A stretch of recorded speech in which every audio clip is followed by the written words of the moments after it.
우리 말씀 제목을 한번 다 같이 읽어볼까요? 한번 읽겠습니다. 원수가 아닌 아우입니다.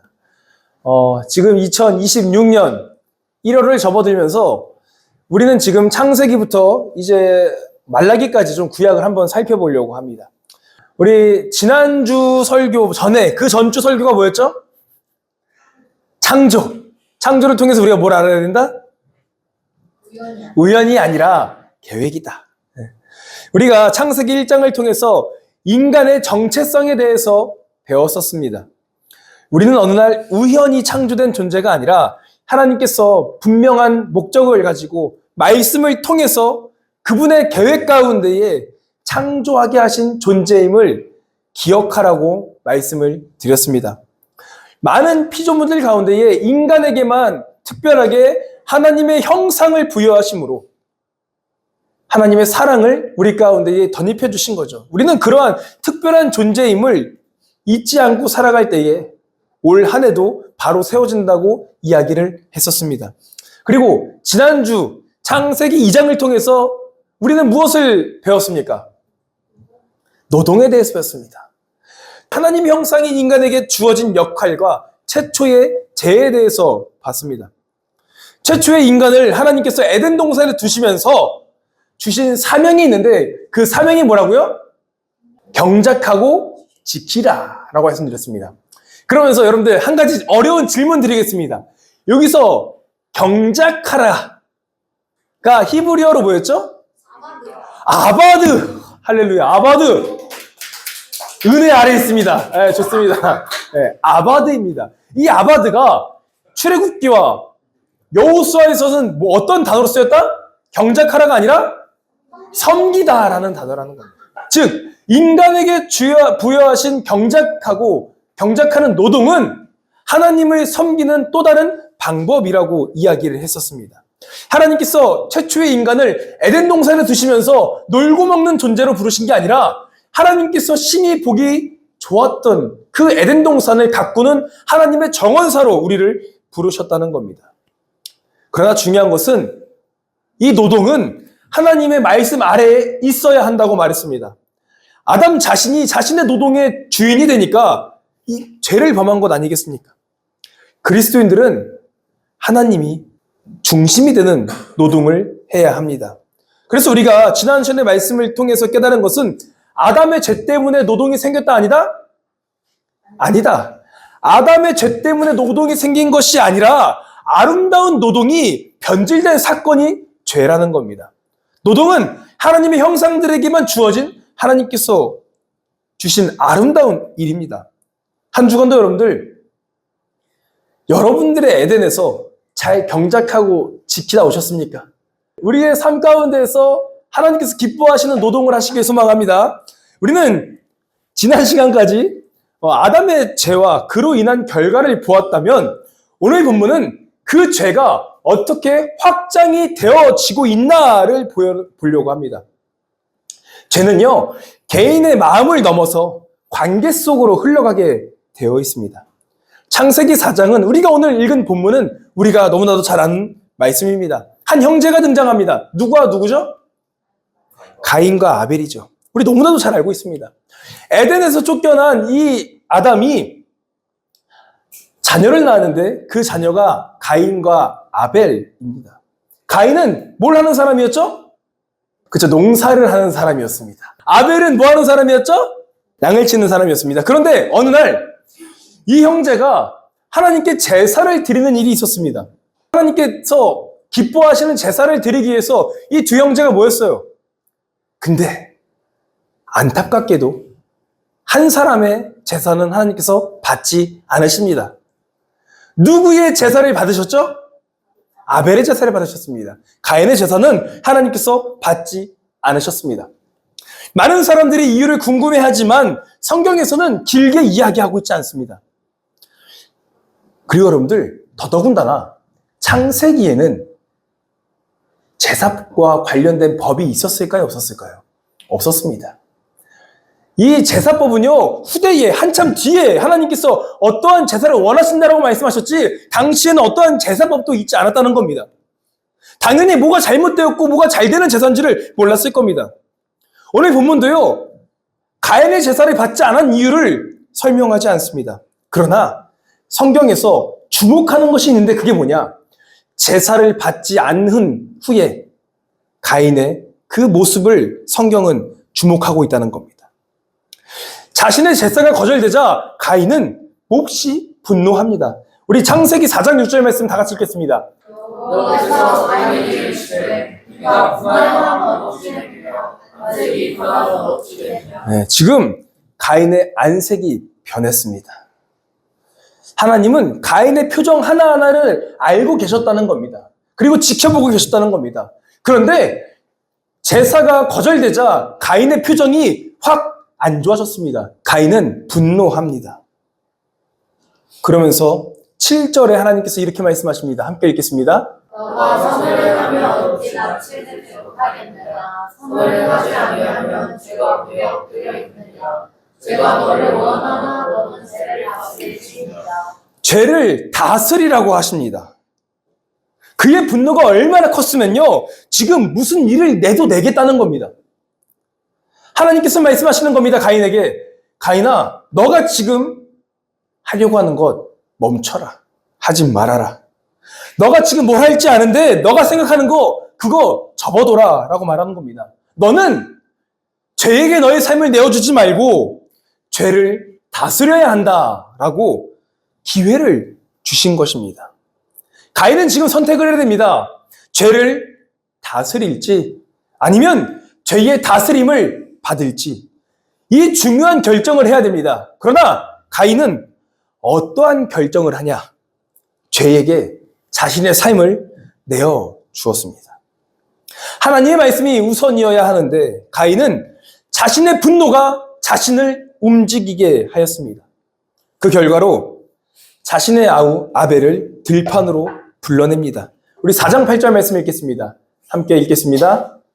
가인이 그의 아우 아벨에게 말하고 그들이 이제 있을 때에 가인이 그의 아우 아벨을 죽었습니다. 8절은 이렇게 얘기하는 겁니다. 지금 가인은 애초에 죽일 계획으로 그를 불렀다는 겁니다. 계획적인 살인임을 알 수가 있습니다. 어떤 일이 있어서 무슨 볼일 보자고 부른 게 아니에요. 그냥 그곳에서 죽이겠다는 결심이 담긴 말입니다. 그리고 자신이 한 계획대로 그 자신의 친동생 아벨을 불러서 돌로 쳐서 죽입니다. 이 사건이 있은 후에 하나님께서 가인을 부르시죠. 그러면서 물어보십니다. 가인아, 내 아우 아벨이 어디 있느냐라고 물으십니다. 하나님께서 정말 아벨이 어디 있는지 몰라서 말씀하신 걸까요? 아닙니다. 이 질문 역시 하나님께서 가인에게 주신 또 한 번의 기회였습니다. 진실을 고백하고 돌이킬 수 있는 길을 열어주신 것입니다. 그러나 가인은 하나님의 이 질문에 이렇게 답합니다. 우리 9절 말씀 읽겠습니다. 여호와께서 가인에게 이르시되 내 아우 아벨이 어디 있느냐. 너가 이르시되 내가 알지 못하나이다. 내가 내 아우를 지키는 자니까. 가인이 하나님께 말하는 겁니다. 내가 어떻게 합니까?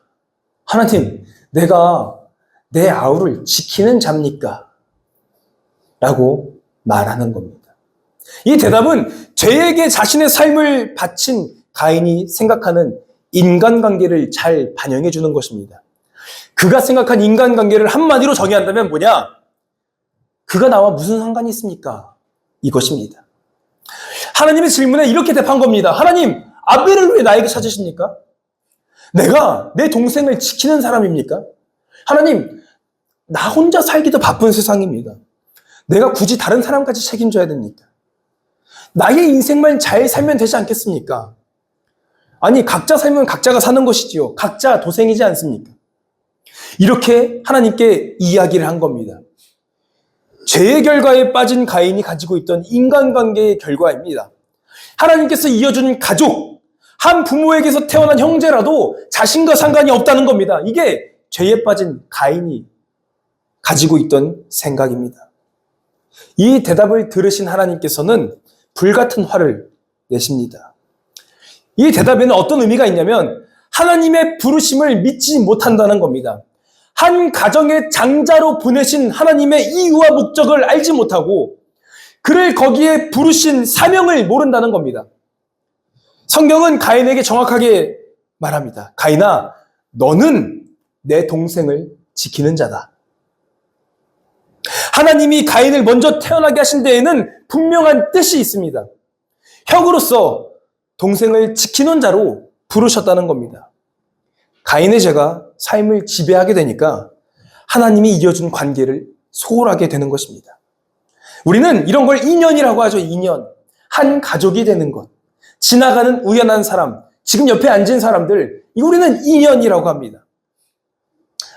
주변의 모든 인연이 우연처럼 보이지만 성경은 우연이 아니라 하나님께서 특별한 목적으로 우리에게 붙여진 사람들이라고 잊지 말라고 말합니다.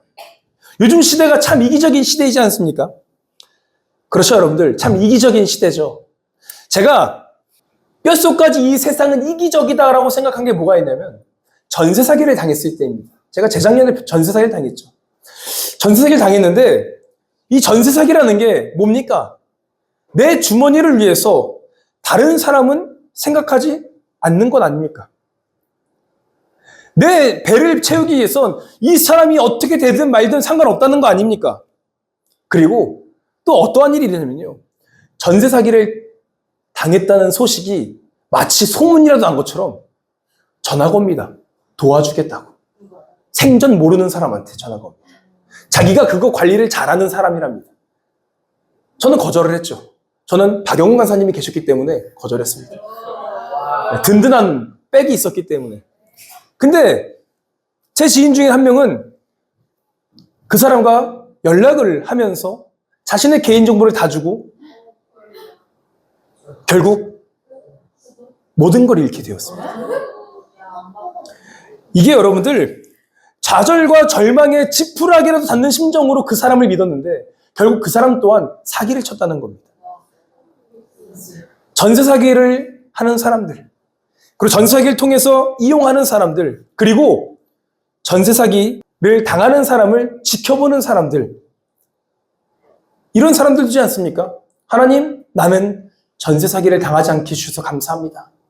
저 이충성 목사와 달리 나를 지켜주셔서 감사합니다라고 이렇게 얘기하진 않습니까? 우리는 이런 모습 보면서 정말 세상은 이기적이다 라는 생각을 하게 된다는 겁니다. 결국 우리도 가인과 같은 생각이라는 겁니다. 나만 잘 살면 돼. 그 사람이 나랑 무슨 상관이 있습니까? 하나님, 내 인생 내가 잘 살면 되지 않겠습니까? 내가 왜 굳이 그 친구까지 신경 써야 됩니까? 왜 내가 교회 나와서 굳이 헌신해야 됩니까? 왜 내가 내 것을 나눠야 됩니까? 그냥 편하게 관계 맺지 않고 살겠습니다. 라고 생각하고 있지는 않습니까? 많은 그리스도인들은 교회에서조차 그런 관계가 싫어서 큰 교회로 이동합니다. 왜? 책임지기 싫어서, 헌신하기 싫어서. 그런 것을 낭비라고 말합니다. 굳이 내가 왜 그 사람을 위해서 내 감정을 쏟아야 되는지 그걸 감정 낭비라고 합니다. 이렇게 말하는 겁니다. 내가 가정을, 내 친구를, 지나가는 우연한 인연을 지키는 자입니까? 하나님께 매일매일 묻는 겁니다. 내가 그 사람과 무슨 상관이 있습니까? 여전히 우리는 내 감정이 나에겐 우선이라는 겁니다. 그러나 성경은 그런 우리들에게 정확하게 말해주고 있습니다. 그래, 너가 너의 가정을, 너의 친구를 지나가다 만난 우연한 인연처럼 보이는 내가 이어준 그 인연을 지키는 자다라고 말해주고 있다는 겁니다. 내가 너를 굳이 만나게 해줬다는 겁니다. 내가 너를 굳이 그 가정의 자녀로 태어나게 했다는 겁니다. 내가 너를 그곳에 꼭 필요해서 그들과 관계 맺으라고 너를 보냈다라고 성경은 오늘도 우리에게 말해주고 있다는 겁니다. 이것이 성경이 말하는 올바른 인간관계입니다. 우리는 혼자 존재하도록 창조되지 않았습니다. 교회도 하나님께서 혼자 신앙생활하고 세우신 곳이 아닙니다. 하나님께서 창조하신 인간은 모두가 관계 안에서 창조되었음을 잊지 마시길 소망합니다. 관계는 여러분들 불편합니다. 관계는 책임이 따릅니다. 달리기도 혼자 하면 빠릅니다. 우리의 삶도 마찬가지입니다. 혼자 가면 빠릅니다. 그러나 하나님은 속도가 중요하지 않다고 말씀하십니다. 함께 세워져 가라고 말씀하십니다. 늦게 오는 사람 손잡고 가라고 말씀하십니다. 아파하는 자들과 함께 아파하라고 말합니다. 우는 자들과 함께 울고 기뻐하는 자들과 함께 기뻐하라고 말합니다. 그것은 감정 낭비가 아니라 하나님의 뜻이라고 말하고 있다는 겁니다. 외면은요, 하나님께서 지은 삶의 목적을 잊은 결과입니다. 여러분들, 주변에 도움이 필요한 사람들, 많은 사람들, 여러분들의 친구, 직장 동료, 외면하지 마시길 소망합니다. 오늘 이 설교가 때로는 이렇게 느낄 수 있습니다. 아니, 목사님, 너무 도덕적인 설교 아닙니까? 착하게 살고 옆 사람 잘 챙겨줘라, 배워서 남 줘라, 이런 것이 도덕으로 보일 수 있지만 성경은 도덕이 아니라 하나님의 명령이라고 우리에게 말하고 있습니다. 도덕은 지키지 않는다고 큰 역경이 오지 않습니다. 그러나 하나님의 말씀은 다릅니다. 그리스도인들에겐 도덕과 같은 선택사항이 아니라 우리에게는 필수사항입니다. 가인은 관계를 선택사항으로 여겼지만 하나님은 우리에게 사명이라고 말씀하십니다. 모든 인간은 하나님의 형상으로 창조되었으며 모든 사람이 하나님의 형상임을 기억한다면 그 누구에게도 함부로 할 수가 없습니다. 도움을 요청하는 사람들을 외면할 수가 없는 것입니다. 주변 사람들을 해치는 것, 이웃의 어려움을 알고도 돕지 않는 것, 누군가를 괴롭히는 것, 험담하고 이간질하는 것, 이 모든 것은 하나님의 형상을 훼손하는 것입니다.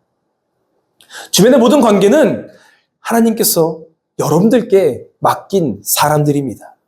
하나님은 오늘도 우리에게 말씀하십니다. 너는 내가 너희에게 맡긴 사람들을 지키는 자다. 하나님께서 오늘도 여러분들에게 주신 관계에 책임을 다하시기를 소망합니다. 지금 여러분들 앉은 옆 사람, 그리고 직장 동료, 선후배, 학교, 여러분들이 가는 그 모든 곳에서 만나는 그 사람들, 하나님께서 여러분들에게 붙여주신 사람임을 믿고 하나님의 사랑으로 대하시기를 소망합니다. 아멘이십니까? 네. 창세기 4장은 인류 최초의 살인 이야기를 담고 있지만 동시에 하나님께서 창조하신 세계의 관계를 우리에게 설명해주고 있습니다. 오늘 우리는 고민하시기를 소망합니다. 가인은 자신의 분노를 통해 동생 아벨의 피를 흘리게 했지만 예수님은 원수 죄인들을 위해 본인의 피를 흘리셨습니다. 여러분들은 누군가의 피를 흘리게 하시겠습니까? 아니면 여러분들의 피를 흘리시겠습니까? 잘 고민하며 예수님께서 걸어가신 그 길을 따라 걸어가시기를 소망합니다. 이것이 우리가 가져야 할 관계입니다. 하나님께서 여러분들께 가정을 잘 돌보고 있느냐? 친구와 관계가 좋으냐? 어려운 이웃을 돕고 있냐? 이렇게 질문했을 때에 가인처럼 하나님, 내가 그 사람을 지키는 자입니까? 라고 답하시겠습니까? 아니면 내가 내 이웃을 지키는 자니이다 라고 말씀하겠습니까? 우리 모든 청년들 동일한 대답으로 하나님께 영광 돌리시기를 소망합니다. 우리 돌아오는 수련회 때에 사랑의 연탄 나눔이 있습니다. 누군가는 이렇게 말할 수 있습니다. 아니 목사님, 저도 힘듭니다. 저도 힘든데 제가 굳이 왜 그 사람들을 도와야 됩니까? 아니 지금 2026년에 누가 연탄을 뗍니까? 라고 얘기할 수 있습니다. 그러나 여러분들 여전히 아직도 힘든 삶이 있습니다. 그들을 위해 여러분들의 진 것을 펴시길 소망합니다. 그들이 하나님께서 붙여주신 여러분들의 이웃입니다. 그 이웃을 몸소 실천하며 외면당하는 그 이웃에게 따뜻한 겨울을 보낼 수 있도록 우리 모두 사랑의 연탄 나눔에 동참하시기를 바랍니다. 오늘 우리가 한 주간 살아갈 때에 우리가 다짐해야 될 것은 여러분들의 주변 사람들을 위해 기도하시길 소망합니다. 그리고 관심 갖길 소망합니다. 따뜻한 말 한마디 하시기를 소망합니다. 때로는 원수 같은 사람일지라도 예수님께서 원수들을 위해 십자가에 못 박히신 것처럼 여러분들도 여러분들의 감정을 내려놓고 하나님의 사랑을 실천하는 우리 모두가 되시기를 소망합니다. 여러분들의 가정, 직장, 그 어디나 모든 관계 속에서 하나님께서 여러분들께 맡기신 이웃임을 깨닫고 살아가는 우리 모두가 되시기를 주님의 이름으로 축원합니다.